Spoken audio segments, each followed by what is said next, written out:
Para una inmersión que te dejará helado una auténtica historia con tintes de misterio y terror en la Francia del siglo XVI. Exacto, el caso de las endemoniadas de Loudun. Un caso que ha fascinado, intrigado a historiadores durante siglos, y hoy vamos a intentar desentrañar este complejo puzzle donde la religión, la política y lo sobrenatural se entremezclan de una forma inquietante. Tenemos documentos de la época, testimonios, análisis modernos, que nos permiten adentrarnos en este suceso que sigue suscitando debate y controversia. Y todo esto en un escenario que parece sacado de una novela gótica. Una pequeña ciudad francesa, Loudun, En pleno siglo XVII, un lugar aparentemente tranquilo. dominado por la ferviente religiosidad de la época. Hasta que un convento de Ursulinas se convierte en el epicentro de una serie de sucesos inexplicables. Y en el ojo del huracán, un cura Urbain Grandier. Un hombre que por lo visto no dejaba indiferente a nadie. Desde luego era un personaje muy complejo. ¿Qué lo hacía tan especial? Bueno, pues era inteligente, atractivo y no se cortaba a la hora de desafiar las convenciones. Un cura rebelde en el siglo XVII. Si, por ejemplo, escribió un tratado criticando el celibato sacerdotal, algo bastante arriesgado para la época. Que entiendo que eso no le sentaría muy bien a la jerarquía eclesiástica. No, desde luego, además de esto, también tenía fama de rompecorazones. Un cura rompecorazones. Sí se rumoreaba que tenía amoríos con varias mujeres, incluso con la hija de un alto cargo. Un cura adelantado a su tiempo. Sí se puede decir así. Pero bueno, toda esta rebeldía junto con sus enredos amorosos le granjeron no pocos enemigos, tanto dentro como fuera de la iglesia. Entiendo que con ese perfil no le faltarían detractores. Exacto, era un personaje que despertaba pasiones. Pero ¿cómo se conecta todo esto con la historia del convento? Bueno, hay que entender que Grandier no solo tenía enemigos por su vida personal y sus ideas. No. No también se opuso a la demolición de la fortaleza de Loudun. ¿Y eso por qué, pues? Pues la demolición era un proyecto impulsado por nada menos que el cardenal Richelieu, una figura clave en la política francesa del siglo XVII. Pues digo yo. Sí, Richelieu era una figura muy poderosa y vengativa, y Grandier, al oponerse a sus planes, se convirtió en una amenaza para él. O sea que Grandier tenía enemigos poderosos tanto dentro como fuera de la iglesia. Exacto. Y en medio de todo esto tenemos un convento de Ursulinas. 17 monjas lideradas por la madre superiora Jeanne de Belciel. Un convento aparentemente tranquilo que se ve envuelto en esta trama de intrigas y venganzas.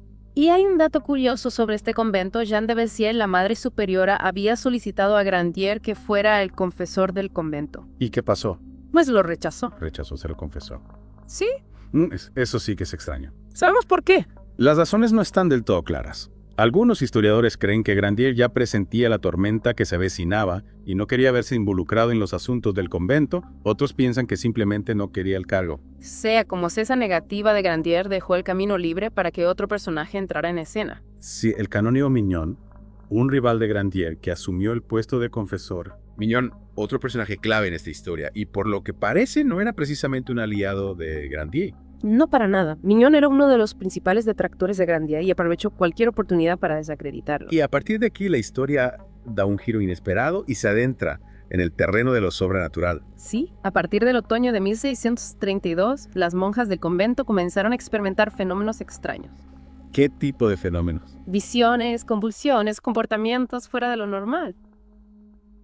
Mignon, convencido de que se trataba de posesiones demoníacas, no tardó en dar la voz de alarma. Posesiones demoníacas en un convento de Ursulinas. La historia perfecta para sembrar el pánico en una sociedad dominada por la religión. Y vaya, si lo sembró la noticia de las posesiones, corrió como la pólvora y pronto todo el mundo hablaba de las monjas endemoniadas de Loudun. Y aquí es donde la historia se vuelve realmente inquietante. Desde luego porque las monjas no solo estaban poseídas, sino que además acusaban a alguien de ser el responsable de su tormento. ¿Y quién era el supuesto culpable? Urbain Grandier. Sí, las monjas aseguraban que el cura las había embrujado, que era él quien les enviaba a los demonios. Increíble. ¿Y en qué se basaban para hacer esa acusación? ¿Había alguna prueba? Bueno, eso lo veremos en la siguiente parte de nuestra inmersión, No te pierdas la próxima entrega de este caso que te dejará sin aliento. donde desvelaremos los detalles de la acusación, el juicio y el terrible final de Urbain Grandier. Un final que no te dejará indiferente. Te esperamos en la próxima parte de nuestra inmersión en las endemoniadas de Loudun. Hasta pronto. Hasta pronto. Decíamos que las monjas acusaban a Grandier de brujería. Pero, ¿cómo eran esas posesiones? ¿Qué decían exactamente? Pues las monjas, en un estado de agitación extrema, aseguraban ser víctimas de 2 demonios. 2. Sí, 2 Asmodeo y Zabulón. Hombres que parecen sacados del infierno. Sin duda, describían sus tormentos, sus tentaciones, sus visiones infernales. Un auténtico espectáculo dantesco. Imagínate el convento, convulsiones, gritos, insultos, obscenidades. Obscenidades. Sí, las monjas en su supuesto estado de posesión proferían palabras y realizaban actos impropios de su condición. ¿Y todo esto delante de los demás? Sí, delante de los sacerdotes, de los médicos, de los curiosos que acudían al convento atraídos por el morbo. Un auténtico circo. Se podría decir así, pero lo más perturbador es que en medio de ese caos, las monjas señalaban a Oren Grandier como el responsable de su tormento. Acusaban directamente a Grandier. Sí, le acusaban de haberlas embrujado, de enviarles esos espíritus malignos. ¿Pero qué pruebas tenían? Pues según las monjas, los demonios les habían revelado que Grandier era el brujo que las había hechizado. ¿Los demonios les habían revelado? Sí, eso decían. ¿Y cómo supuestamente las habían brujado? Contaban que Grandier les había enviado los demonios a través de un ramo de rosas. Un ramo de rosas. Sí, un ramo de rosas arrojado por encima del muro del convento. Parece una acusación sacada de un cuento gótico.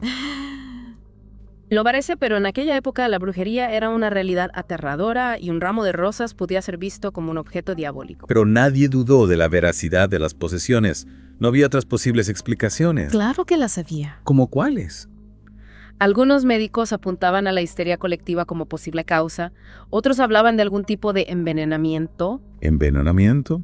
Sí, algunos creían que las monjas habían sido intoxicadas con alguna sustancia que les provocaba alucinaciones y convulsiones. Entonces, podría ser que todo fuera un montaje. Es una posibilidad que no podemos descartar.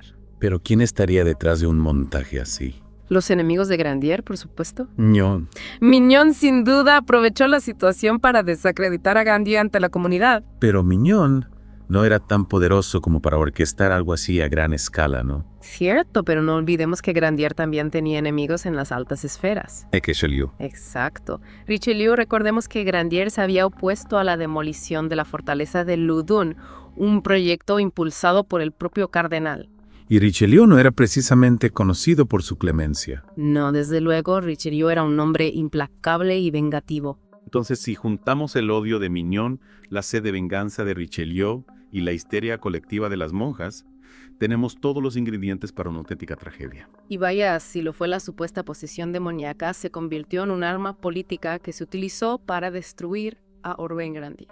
¿Y cómo reaccionó Grandier ante estas acusaciones? Grandier se defendió con uñas y dientes, proclamó su inocencia, denunció la farsa del juicio. Hubo un juicio. Sí, por supuesto, Grandier fue arrestado y sometido a un juicio por brujería.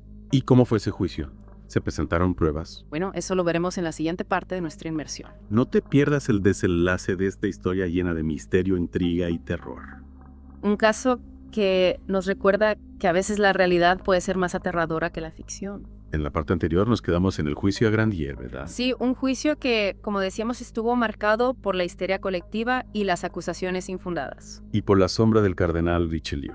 Exacto. La influencia de Richelieu fue decisiva, aunque no interviniera directamente en el proceso. ¿Cómo fue ese juicio? ¿Se presentaron pruebas reales contra Grandier? Las pruebas eran dudosas, pero no decir inexistentes. ¿Qué tipo de pruebas? Se presentaron algunos documentos supuestamente firmados por Grandier en los que pactaba con el diablo. Pactos con el diablo. Sí, era una acusación común en los juicios por brujería, pero en este caso los documentos parecían falsificaciones. Y aparte de esos documentos, ¿qué más? Bueno, pues estaba el testimonio de las monjas que, bajo los efectos de la supuesta posesión, acusaban a Grandier de todo tipo de actos diabólicos. Ya, pero como hemos dicho, la veracidad de esas posesiones era más que cuestionable. Cierto, pero en aquel ambiente de fanatismo religioso, la palabra de las monjas tenía un peso enorme. Es decir, que la condena de Grandier estaba prácticamente decidida de antemano. Se podría decir que sí, el juicio fue una auténtica farsa. ¿Y Grandier cómo se defendió? Grandier se defendió con uñas y dientes, proclamó su inocencia, denunció la farsa del juicio, incluso intentó apelar a instancias superiores. Pero nada de eso funcionó. No, sus esfuerzos fueron en vano. Sus enemigos eran demasiado poderosos y la maquinaria de la Inquisición ya estaba en marcha. ¿Cuál fue el veredicto final? El veredicto era previsible culpable. ¿Culpable de brujería? Sí, Urbain Grandier fue condenado a muerte ¿Y cómo se ejecutaban los condenados por brujería? en la hoguera. En la hoguera. Sí, en agosto de 1634, Urbain Grandier fue sometido a tortura y quemado en la plaza pública de Loudun. Un final terrible para una historia llena de sombras y misterios. Desde luego, la muerte de Grandier no hizo más que alimentar las leyendas y las especulaciones en torno al caso. ¿Y qué pasó con las monjas después de la muerte de Grandier? se curaron de sus posesiones. Esa es la parte más inquietante de la historia. Las supuestas posesiones continuaron durante varios años después de la ejecución de Grandier. Años.